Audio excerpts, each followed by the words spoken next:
আপনি প্রচন্ড শ্বাসকষ্টে ভুগছেন। চিকিৎসা নিতে যাওয়ার পর আপনার নাক চেপে মুখে ঢুকিয়ে দেওয়া হলো জ্যান্ত শোল মাছের পোনা। পানি ছাড়াই এক ঢোকে গিলে খেতে হবে। কেমন লাগবে? বমি করে ফেলে দিবেন? সেই উপায়ও নেই, কারণ নাকের পাশাপাশি মুখ চেপে ধরে রাখা হবে যতক্ষণ না আপনি মাছটি সম্পূর্ণ গিলে ফেলছেন। কারো কাছে এমন কাণ্ড অদ্ভুত লাগলেও হাঁপানি সারাতে এমন চিকিৎসার জন্য হুমড়ি খেয়ে পড়ছেন শত শত মানুষ।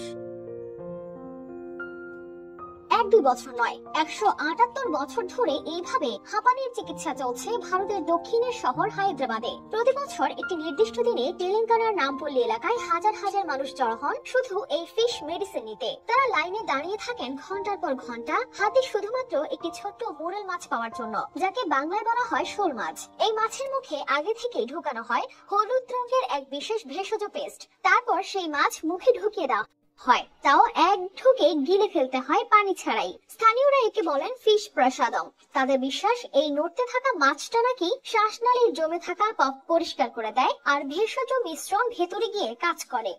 যারা মাছ খেতে পারেন না বা নিরামিষ ভোজী, তাদের জন্য রয়েছে বিকল্প ব্যবস্থা। মাছের বদলে তাদের মুখে দেওয়া হয় গুড়ের একটি টুকরো, যেটির গায়ে একই রকম ভেষজ পেস্ট লাগানো থাকে। আবার এটি খাওয়ার নিয়মও রয়েছে।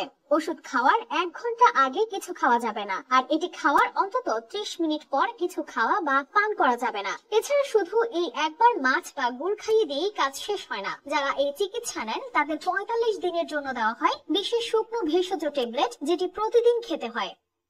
তবে এই চিকিৎসার পেছনে কোনো বৈজ্ঞানিক প্রমাণ নেই।